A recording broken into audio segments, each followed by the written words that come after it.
All right, so just recapping a little bit of last month, we talked about how apologetics, we may not think of it as a tool offhand. We might think of it more in terms of something that's academic or debate or argue, but it's actually a really useful tool.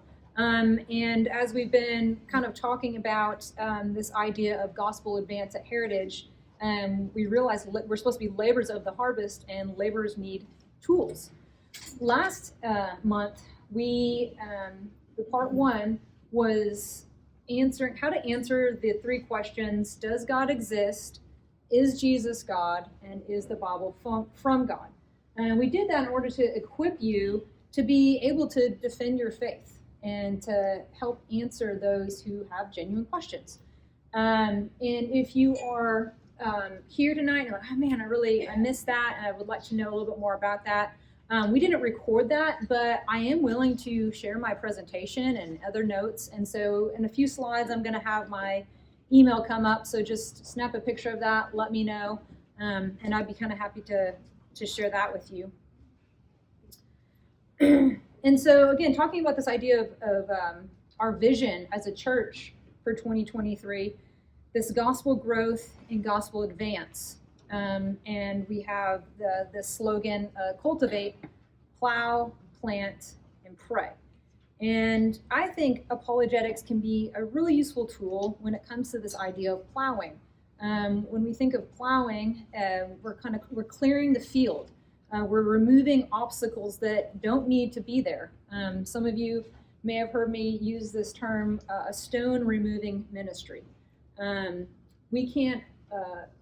We can't prevent people from stumbling over Christ, but we can prevent them from stumbling over things that aren't true or don't need to be there.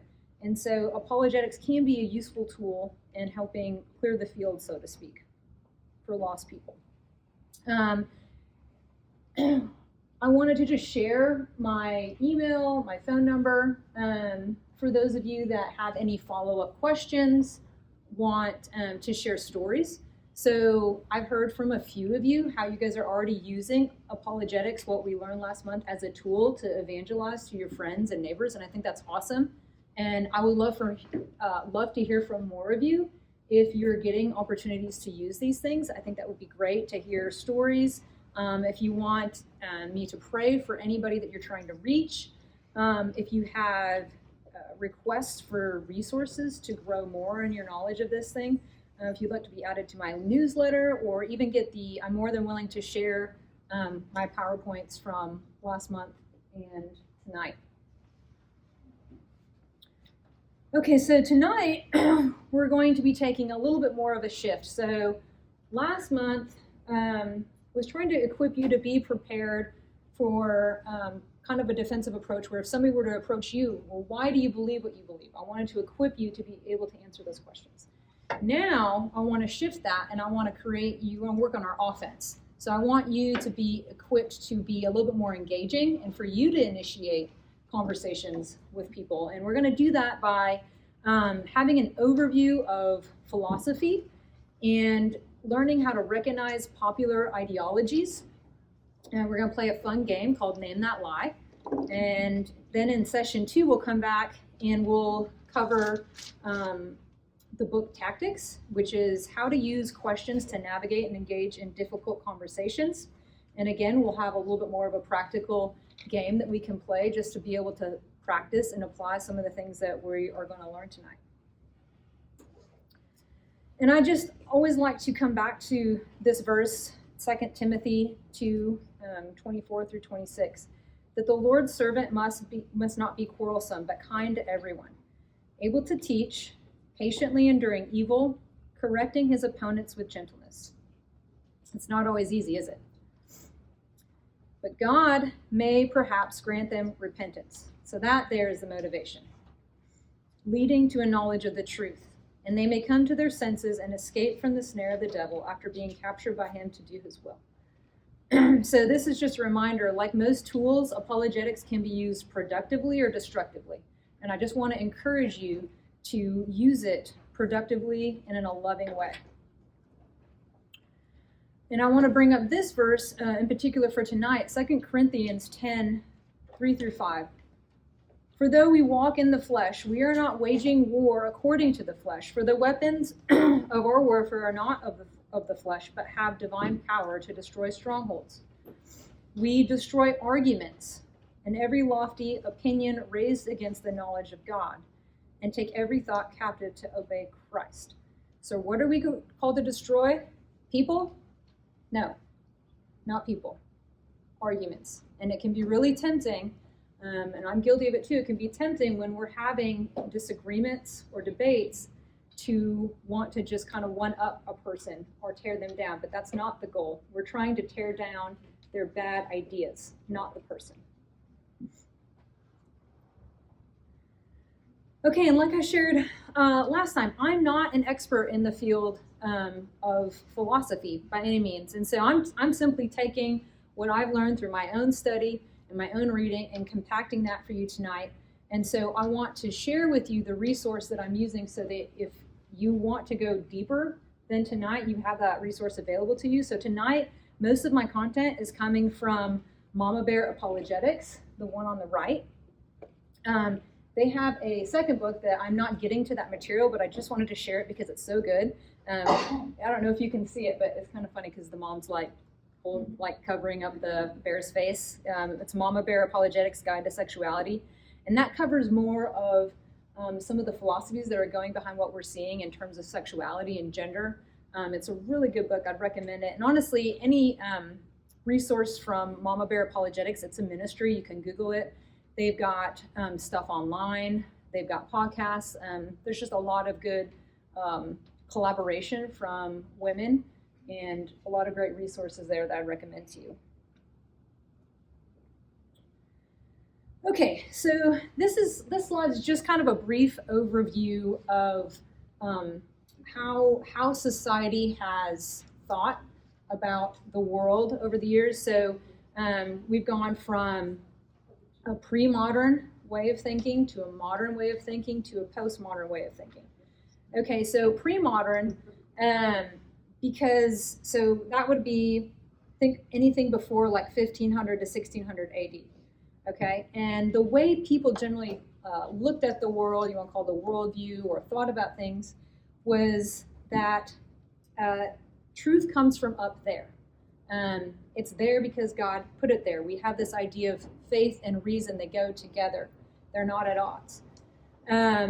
Then as we kind of progress towards, you think like the scientific revolution around like the mid 1500s, you're getting into this idea of, well, we don't need, truth isn't found out there. We don't need anything out there to explain reality. Truth is found out there in the world, in the material things that we see, and we can gain truth from science. And that was kind of the modern time.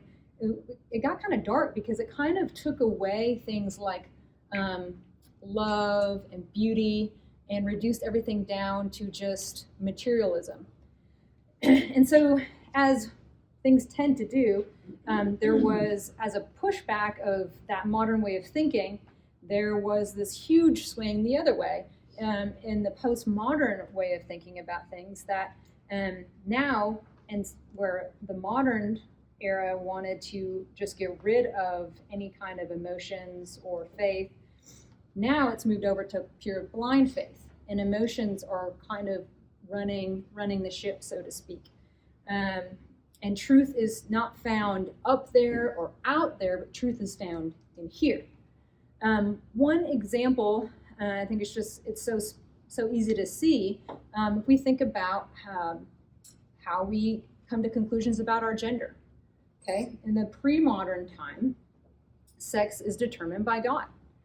Whether I'm male or female, that's based on what God has said. Okay, but move into a modern time period, sex is determined by biology. Male and female is based on science. Postmodern time, sex is determined by the individual. Male or female is based on how I feel, because truth is found in here. So we're going to cover 9 of the more well-known popular ideologies out there today. I'm going to go over kind of a brief history of each, their claim, an affirmation, because it's always good to try to find something that you can agree with, and then a correction. So based on this picture, it looks like a lot of the bad ideas didn't start showing up until the modern era. That's not necessarily the case, because you'll be able to see the root of many of these things are as early as the fall, right? But I'm just kind of focusing more on when these ideas really turned into more of a popular movement in their society. So the 9 that we're going to cover is going to be naturalism, self-helpism, new spirituality, Marxism, pluralism, moral relativism, feminism, skepticism, and emotionalism. And then we'll also talk about how that can lead to this idea of progressive Christianity. Okay, one note here, and I just put this kind of weird, why would you have a dollar bill up there? Just as a reminder that we don't need to be an expert in all of these philosophies, okay? We should be an expert in truth. I've never confirmed this before, but you hear about, well, a teller, they don't train them to know all the counterfeits, but they just make them study I don't know if that's really true. Makes sense though, right? Like they would just get really good at studying what the real dollar looks like. But I'd have to imagine that if there was a really, really good counterfeit that was fooling a lot of people, they might take time to say, let's have a seminar or meeting to talk about this counterfeit that is fooling a lot of people because it's so close. It's so close. And so tonight, that's kind of what we're doing. We're just kind of doing a snapshot, making you aware of some of these bad ideas that are out there, some of the lies. You don't have to be an expert on it, so don't feel overwhelmed, like, oh, I'm not going to be effective at ministering to people if I can't nail all these down. No, just know your truth, and you will be able to recognize lies for what they are. And then you can research later and figure out, oh, that's the fancy name for that. Not that knowing the name really matters that much. Okay, so first one we're going to talk about is self-helpism. So you've probably heard the slogan, God helps those who help themselves. So that was made famous in 1773 by Benjamin Franklin, actually. And this idea has really been made popular through publishing. It's over the last 300 years, it's a $13 billion industry, which isn't totally surprising. If you go Barnes & Noble or any bookstore, there's sections and sections of self-help books.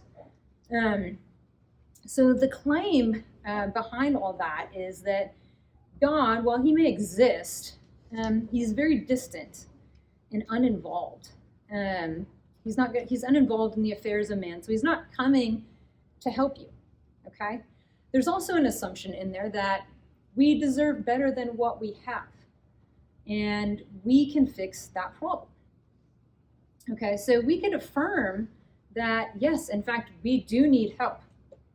Okay, and we can also affirm that our actions do matter, right? So we are called, God does work in us, but we are called to play a part in that process of sanctification.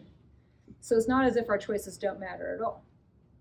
However, where the correction needs to happen is this idea that self-helpism really minimizes the problem, okay? It minimizes the problem down to, I just deserve a better life than what I have. I could achieve so much more, when the real problem is that we are separated from God. We're dead in our sin. We can't help ourselves in that way, and we deserve hell. And so our choices do matter, but we can't save ourselves. God has to fix the problem. And I think this one is just, I think we all acknowledge that when it comes to salvation. I think this one is a little bit more tricky when it comes to our sanctification and our growth. I think sometimes we struggle with falling into those one or two ditches of, either I'm just going to do nothing and let God do all the work, or I'm going to fix the problem, pull myself up by my bootstraps kind of mentality. But we know that that Scripture speaks to God working in us, even in our sanctification. The next one we'll talk about is naturalism. So this naturalism goes back actually as early as 500 BC, but it really took on a lot more popularity in the scientific revolution around the mid 1500s and during that modern era, like I had mentioned. It also gained a lot of traction, as you can imagine, with like Origin of the Species. Charles Darwin coming out with that in the 1800s. The claim is that science can account for all things. And only the material world that we can observe with our senses exists. And as such, science and Christianity, or really any faith-based religion, are at odds. So something that we can affirm in this is that science is a gift and that we can find a lot of truth through science. And it would make sense, right, that what we know of God, if he's ordered the world in such a way, then he would give us natural laws that are consistent and orderly, that we could make observations about the world that he created. But the correction here, probably the major correction, and we went over it a little bit last month, is that science cannot account for all truth, okay? There's at least 5 truths science cannot account for. Logical and mathematical truths, metaphysical truth, ethical truths, why something is right or wrong. You can't scientifically prove that. Aesthetic truths, beauty. You can't scientifically prove that something's more beautiful than something else. And then lastly, science itself. We can't prove by science why science works. And so we know that science cannot account for all truth. Therefore, naturalism is false. Supernatural and material things cannot be evaluated using natural laws and material means. And Christianity is not at odds with science. In fact, many famous scientists are Christians and discover wonderful truths, and to the glory of God, help us to be able to worship God better through scientific discovery.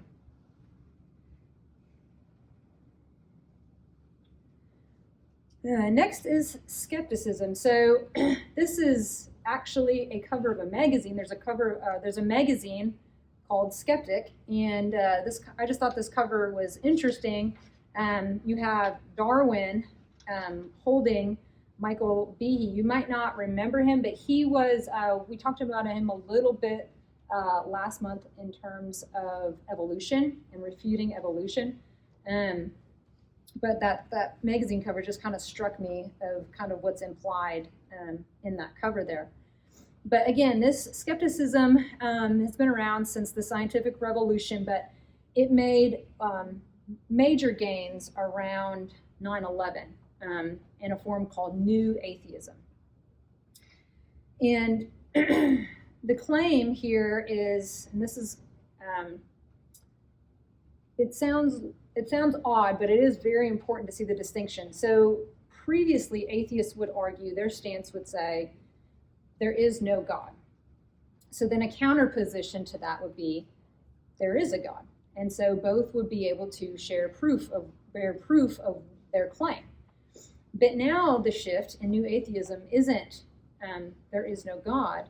They would say, I lack belief in God, which really can't be refuted. So if somebody's over here saying, I lack belief in God, the counter position to that, I would say, you don't lack belief in God? Like, I can't refute that. And so it's really kind of a strategic move, and it creates a burden of proof that would equal absolute certainty. And again, it kind of rests a lot on materialism and naturalism. Miracles are simply not possible. That's just presupposed from the get-go. Now, again, an affirmation here, we shouldn't believe everything we hear. A little bit of skepticism is good. And in fact, if you guys were on your way out to the car and somebody comes up to you and says they have a message from God, I would ask you to be skeptical about that. Don't just believe everything that you hear, okay? But my correction to that would just be that we, sorry, my notes blank out here. My correction would be that we would not require a burden of proof after something in terms of Christianity that we don't require elsewhere in our life. So what I mean by that is, we think about, will this chair hold me up? Or will this building collapse? Do we know that with 100% absolute certainty that this building won't collapse while we're in here? We don't, actually. But we all came in here pretty confidently, okay? And so to hold absolute certainty as a requirement before one believes Christianity just isn't fair, because we don't do that in any other aspect of life. And again, historical claims, which Christianity really is a historical claim. We're talking about Jesus, the resurrection of Jesus. That's a historical event. That can't be evaluated scientifically.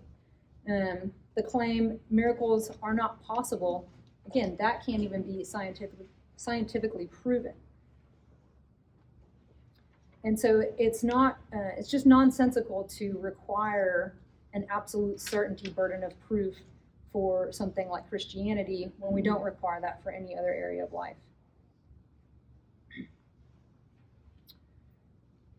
Moral relativism. Well, this is just the natural outworking of postmodern thought, right?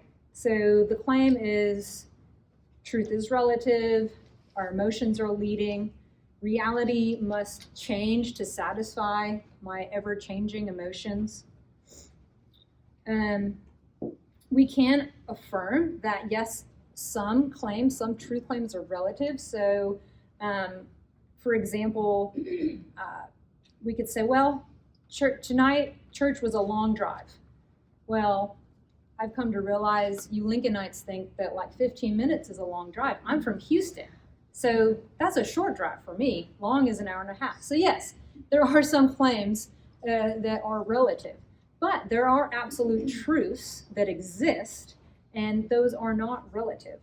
And in fact, the claims from moral relativism are self-refuting. And we went over a little bit of this last time, this idea of if somebody says there is no truth, well, is that true? They're making, in order to refute truth, they have to make a truth claim. So it stands to reason that absolute truth does exist and that it can be known.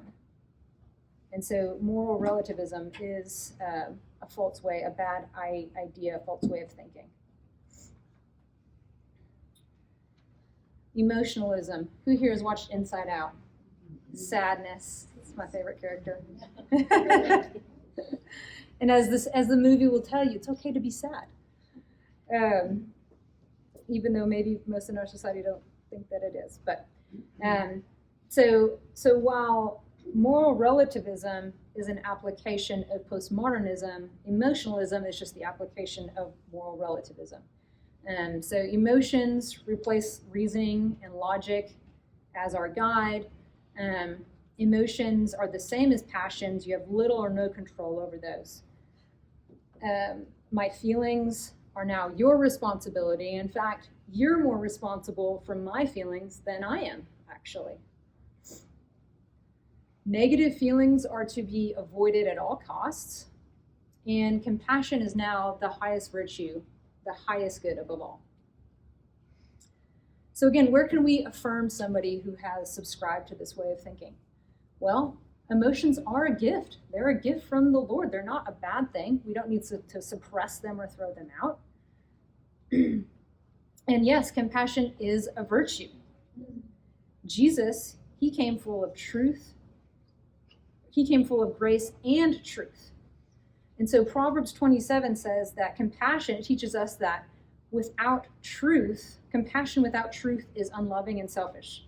So Proverbs 27 verse 5 says, better are the wounds of a friend than the kisses of an enemy. And so it's actually very selfish of us to be compassionate at the cost of truth.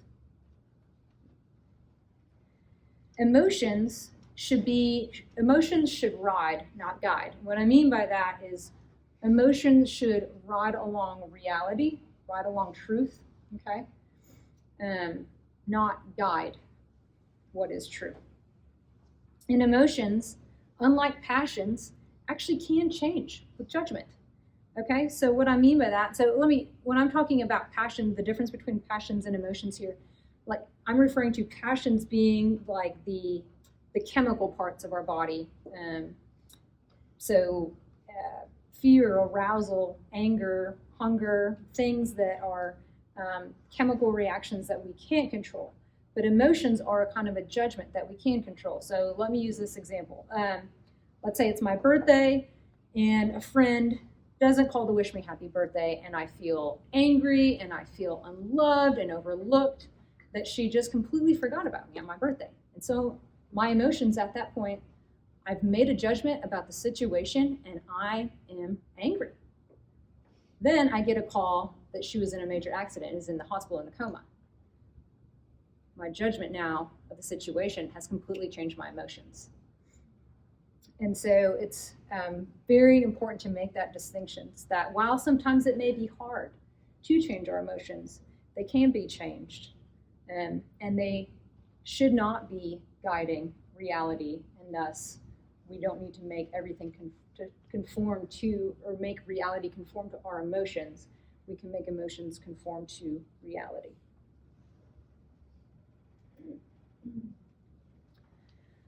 Pluralism. So this is something that came popular in the 1800s, kind of as a product of separation of church and state, the combination of secularism, the separation of church and state, and the combination of tolerance. And so the claim that comes out of that is that all truth claims, even contradicting ones, are equally valid. So it's either all claims are true or nothing is true. And essentially all religions offer legitimate paths to God. And so like you've probably seen that classic bumper sticker up there, the coexist sticker. And sincere belief makes something true. So while we can affirm the fact that humans are made to be worshipped, and we shouldn't be surprised that there are different, that humans are worshiping different things in that sense. And it is also true that we should tolerate one another. However, we have to be careful about how we define tolerance. Tolerance assumes real disagreement. Otherwise, what is there really to tolerate? If we're all on the same page, all in agreement, there is no tolerance for that. Tolerance means that I will treat you with dignity despite disagreeing with you. So sincerity to a belief does not make something true. The laws of non-contradiction prohibit two conflicting statements from being true. So to say Jesus is God and Jesus is not God, those things cannot be true. Both cannot be true. And tolerance, correctly defined, assumes real differences rather than ignores them. And real tolerance, again, treats somebody with dignity because they are made in the image of God, despite what they believe. And that is the definition of tolerance. Anybody have any Star Wars fans out there? There's a little bit of, I put Yoda in there because there's a little bit of, I guess when they wrote that movie, there was a lot of new spiritual references in there. But so the history of new spirituality, it's kind of a rebranded New Age mysticism. It has its roots in Eastern religion, and it really blossomed, took off in America in the 60s through the 90s thanks to Oprah. The claim is that God is all, and all are one. So it's, I don't know if you've ever heard of pantheism, but that's kind of that belief that God's, in the trees, God's in the table, God's in you. We are all one. God is defined more as a life force, a creative energy, an unending divine vitality. We only need to realize our own divinity, and like self-helpism, all we need is found within. Okay, so we can affirm the fact that thinking does impact behavior. So there's a lot of this idea of like the power of positive thinking and such. Again, that's not necessarily wrong at all. We know that how we think can impact our behavior and even impact how we feel. But there's a big correction in Jesus, what Jesus said. Jesus declared that he and the Father are one. Humanity is deprived, not divine. and that self-forgetfulness, not self-discovery, should be one's ultimate goal. That as we are worshiping God, we are not necessarily discovering ourselves, but really kind of forgetting ourselves as we're just caught up in worshiping God.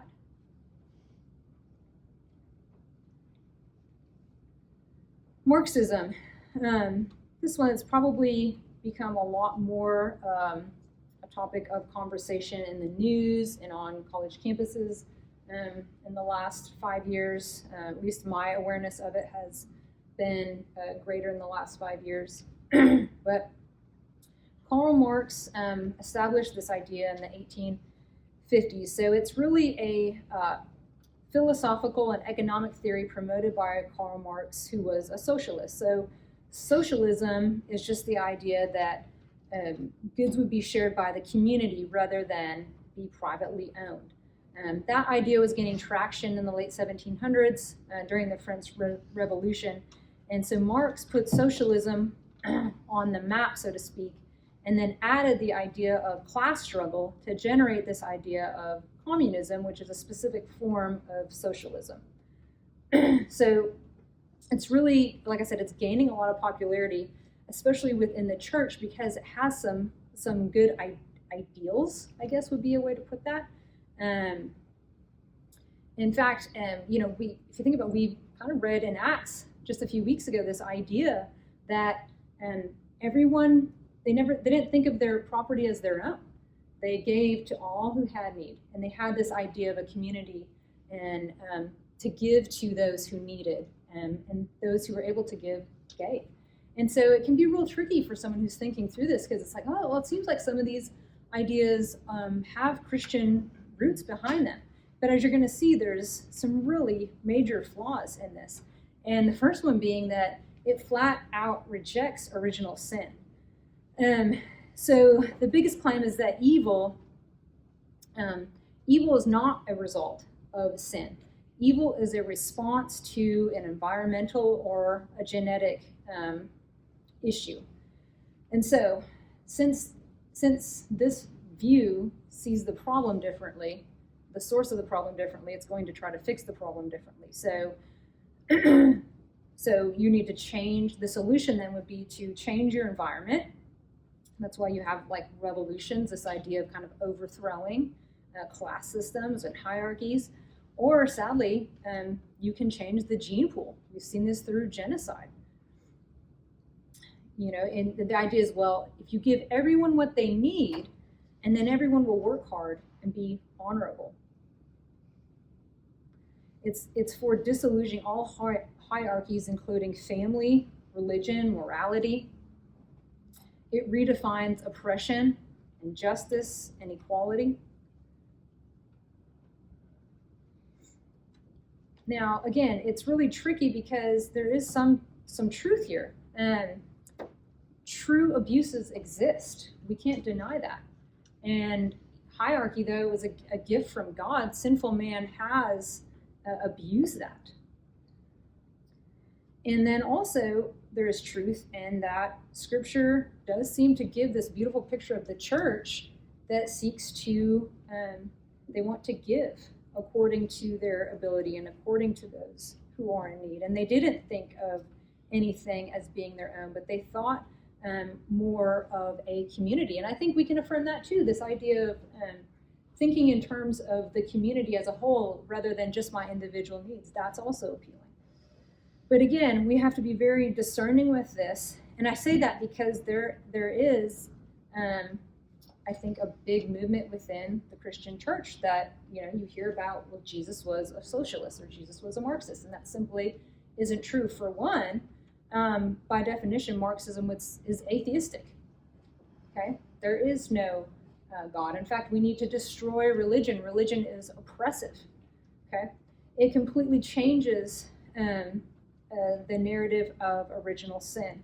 And so we need to be able to correct these things. So oppression and injustice, that's due to the fall. That is not due to solely. Now, again, another thing we can affirm is that circumstances do matter. So an example, you take my kid would go to school with another kid who they didn't have breakfast that morning, and who knows, they may not had much of a meal that whole weekend, versus my kid who's been in a loving home all weekend, well-fed, goes to school. There might be some differences in their behaviors and some of that stuff. So I'm not saying environment plays no role, but it is just not the sole role. So meaning that you can still change that person's environment, but there's still going to be sin there. And I think we see this even within Marxism itself, because they're saying those who are of a higher class are evil and are oppressing those in the lower class. It's like, well, but you're saying these people, they have all the money and all the stuff, and you're saying they have a great environment. Then how are they still greedy and evil and doing evil things? It just seems like we would just be in kind of a cycle if this were really true. Hierarchy is God's gift of protection, even though it has been tainted by sinful man. But that doesn't mean that hierarchy is the problem itself. We should fight true injustices, but the goal is to model God and God's heart for those who are oppressed, and to honor the Imago Dei, those who are made in his image. And redemption, not revolution, should be the solution. And it is going to be the solution. Ultimately, there will be sin and power struggles until Jesus returns. No man-made economic or political system can fix that.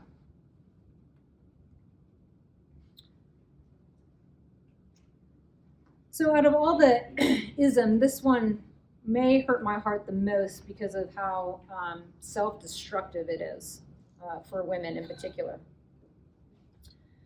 So there are actually 3 waves of feminism. And the first wave was in the 1900s, when we think about issues of women not having rights to vote, not having a right to own property, not having a right to education.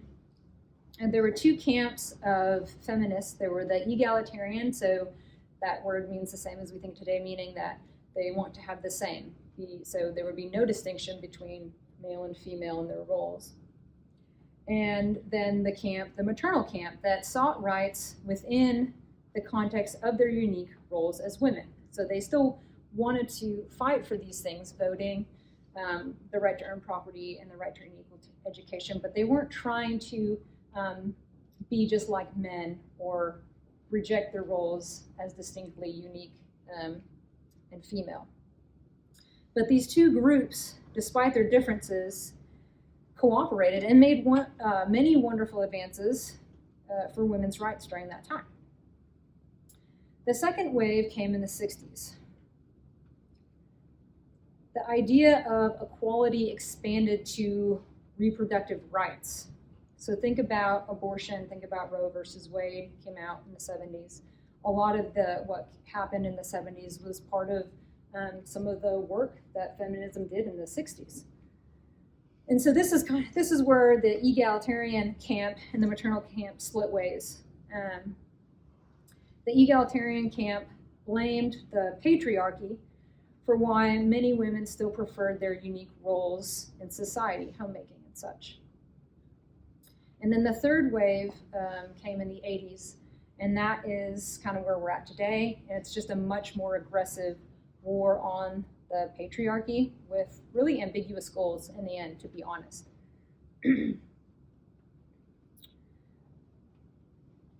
So it has a lot of similarities to Marxism in that they see any kind of differences as being oppressive.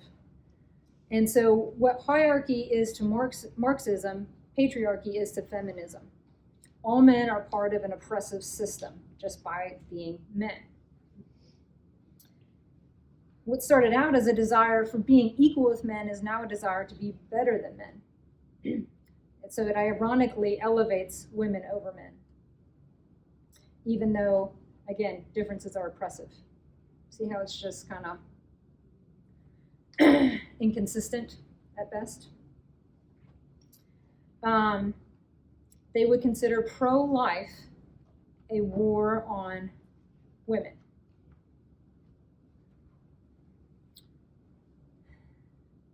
I thought about that today, and I did a little bit of statistics. I'm kind of getting ahead of myself here, but there's been conservative estimate, probably about 32 million women killed from abortion.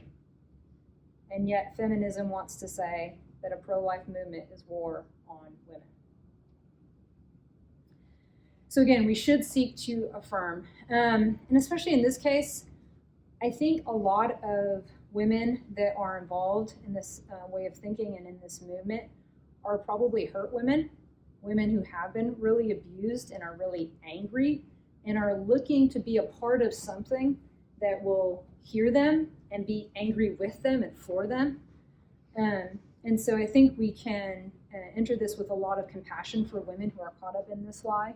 And again, and affirm that true abuses do exist, and we hate that, and God hates that. We can affirm that. And it should sadden us as well that what God meant for protection, sinful man is used for oppression. But there are just simply too many lies here that are at the end hurting women, and so we do have to speak up with correction. Male and female are equal in worth, while unique in roles and their giftings. And the patriarchy is a gift from God. And again, I've mentioned it, but if conservative estimates say that 63.5 million abortions have happened since Roe versus Wade, and if we just took a guess to say 50% of those are women, then having abortion be illegal would have saved 32 million women. I mean, wouldn't that have been great for your cause to have 32 more million women advancing women's rights? So it just seems very inconsistent in thinking. It's a system of contradiction. You've kind of gotten to the point where you can't even define what a woman is. That would be offensive to even ask, well, what is a woman? Can I be at this women's march? Why are we here? And how does it show value to a woman to say that she is only valuable to the extent that she can be like a man? That, by definition, devalues what God made a woman uniquely to be. Okay, so does going out for frozen yogurt with your children cause anybody else financial anxiety?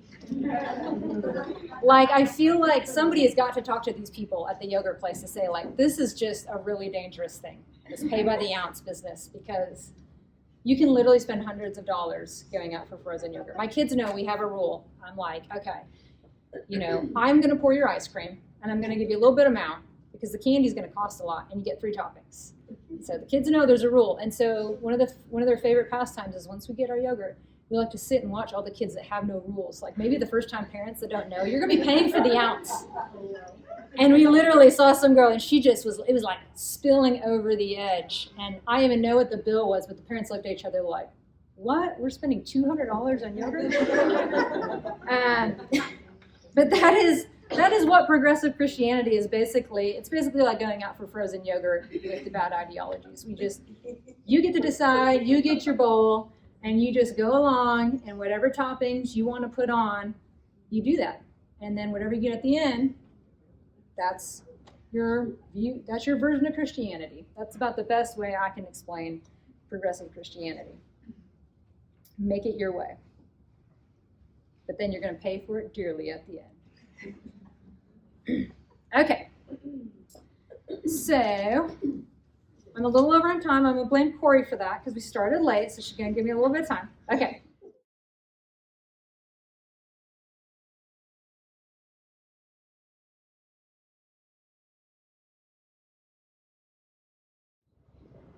All right, well, let's get going on to our next session. And this is based off, all this material comes from a book that you may have heard of. It's called Tactics, A Game Plan for Discussing Your Christian Convictions by Greg Apologetics. I don't ever know how to say his last name. If you do, let me know.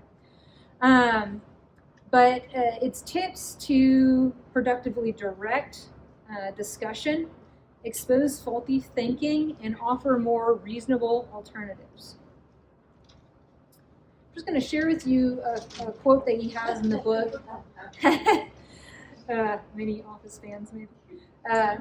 You may have personal experience with how the gospel can change someone's life, but how do you design particular responses to particular people so you can begin to have an impact in specific situations?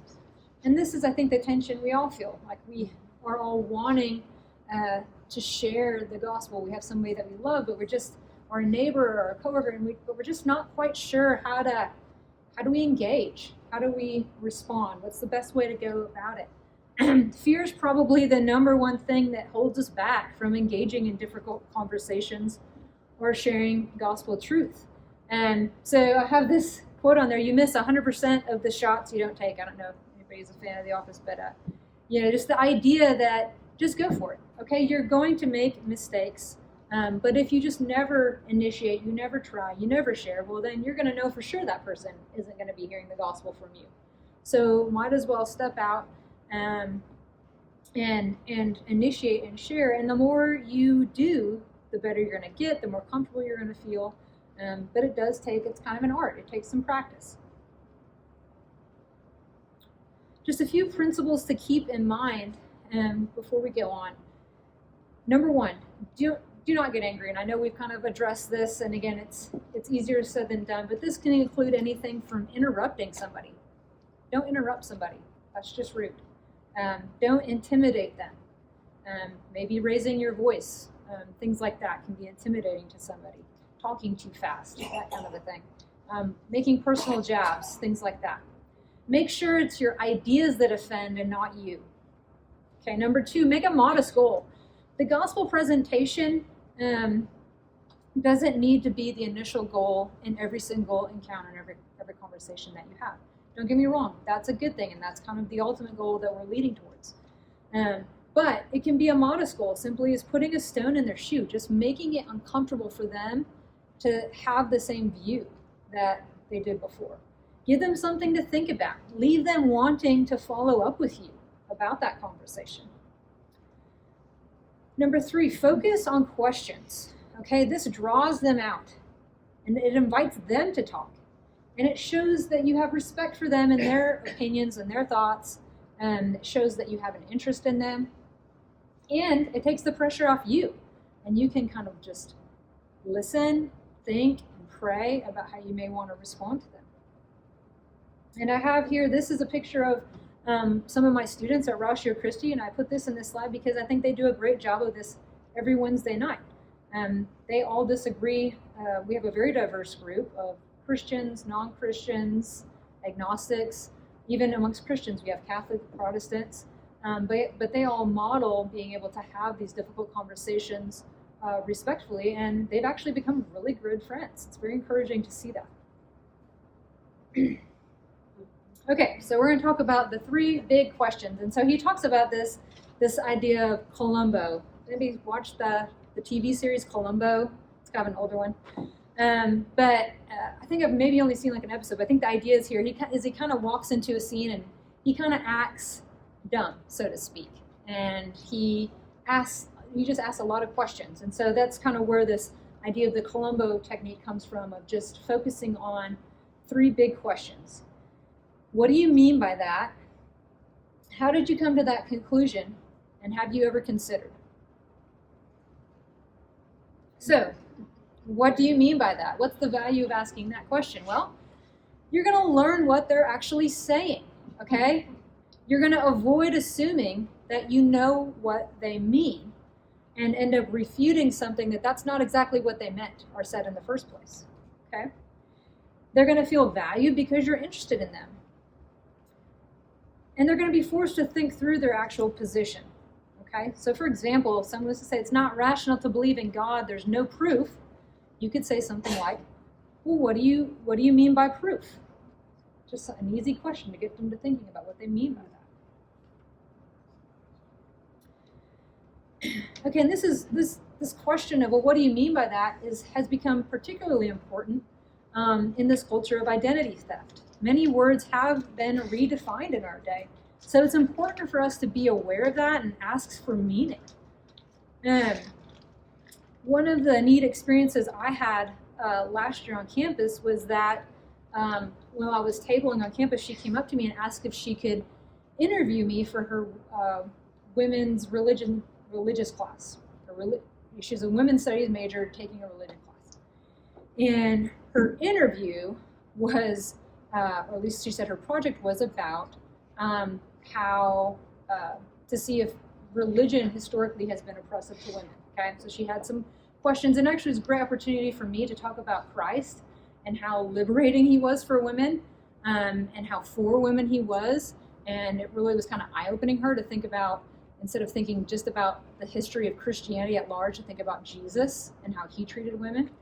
But then a question that kind of came out of nowhere, which I'm still not sure the relevance to her paper, but it said, well, does your community support LGBTQ+? I don't know why that has anything to do with what we're talking about, but okay, so this is a great opportunity for me to clarify. And I said, okay. So I asked her, I said, well, it depends. What do you mean by support? And she kind of shrugged, and I said, well, do you have someone in your life that you would say that you support, but that you maybe disagree with about some things?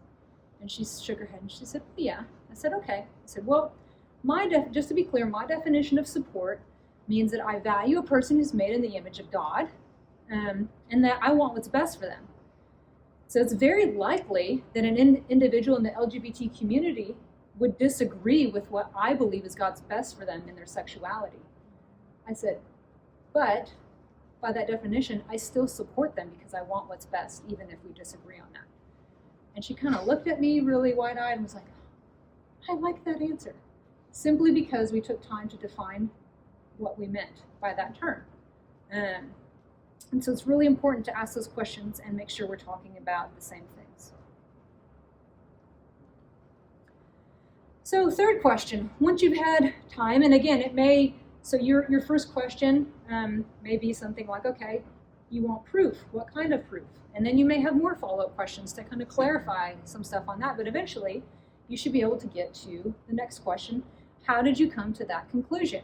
Okay, you need to put the burden of proof on them. Christians shouldn't be the only ones to have to defend our position, have our faith. And in fact, in a conversation, you maybe haven't even made a position about anything or a claim. And so you've been asking them questions about what they feel, and they've been sharing and making claims, okay? You need to put the burden of proof on them and their claims, okay? An argument, and I don't mean argument, sometimes when we hear the word argument, we think bad. That's not a bad thing. We argue well. These CC students here, we know we're talking about logic and reasoning. We form an argument. My daughter right now, she's learning persuasive essay, how to make a good argument. So an argument is like a roof with walls that support it. So you have the argument, it's held up by the walls of good supporting evidence. On the flip side, an assertion is like a roof on the ground. It's just an opinion. It has no evidence to support that claim. It's just an assertion. And this is usually where a person gets a stone in their shoe when they're kind of confronted with, how did you come to that conclusion? And they start to really think through and find out that they don't actually have an argument or supporting evidence for the argument. All they have is an assertion. But this is typically where the light bulb can come on for them to think through, like, I don't know. And then at this point, kind of based on, they likely, I would say 9 times out of 10, you're going to get maybe I don't know, and kind of a shrug. That's a great invitation for you to step in and say, well, have you ever considered? And again, you're still asking a question. And so it's still kind of coming off not in a combative way. It's coming off very respectfully. So it's an opportunity to respectfully offer a correct or a more coherent view. None of this should be done to make the other person look like a fool. Remember that we're called to demolish arguments, not people who are made in the image of God. But yet this is an important question, and it can be done in a respectful, non-confrontational way, especially when framed in a question. Okay, now those 3 questions are all kind of like an ideal scenario, and as we know, relationships and things, conversations don't ever go ideal. You may have a plan for how a conversation is going to go. and it's not going to go that way. So it's good to have a few thoughts of how to get out of the hot seat, so to speak, okay? So in the conversation, you feel like is maybe taking a turn, or maybe where you have gotten to where you're the one being asked questions, it's okay to just simply say, I don't know. That is an okay thing to say. In fact, usually it's the best thing to say, instead of just coming up with something or getting mad or defensive. You can say something like, that's a good question. Again, you're going to validate that person. They're making a good point. Maybe something you've never thought about. That's a good question. Let me think about that. Can we meet again? Can we discuss more later? Maybe even ask for a pen, write down their questions. Okay, this last one, I put this last one in here for, this is kind of get out of the real hot seat when you know you're being asked a question that is setting you up. Kind of similar to like what I just shared earlier. Typically, that kind of question, and this is probably the question that I get cornered with the most on campus, is how do you feel about the LGBTQ community? It's meant more often than not out of an actual curiosity, but out of a way to kind of shame my organization and what we're doing. And I have had to adjust how I've answered this question, because actually one time it ended up with them yelling and saying some really nasty things at me, and I just thought, well, it just did not go well. So I've had to really rethink this, and I found this gem in this book. He suggests when it's something, if you know that this is, it doesn't necessarily have to be sexuality or a gender issue, it can be abortion or just some other topic that you know for this person, this is about to get really confrontational. If I share how I really feel about it, ask the golden question, are you a tolerant person? So acknowledge it, say, that's a really good question. I do have a position on that, but before I share my position, I need to ask you, are you a tolerant person? Are you a safe person for me to share this with? Because, again, that is the highest virtue, right? To be tolerant. And so you've kind of now put the pressure back on them, because they're not going to say no. They can't say no. That would be like the worst thing ever to say, to profess to be an intolerant person. They will likely say, even if they don't want to, they'll have to say, well, yes, of course I'm a tolerant person. It's so good.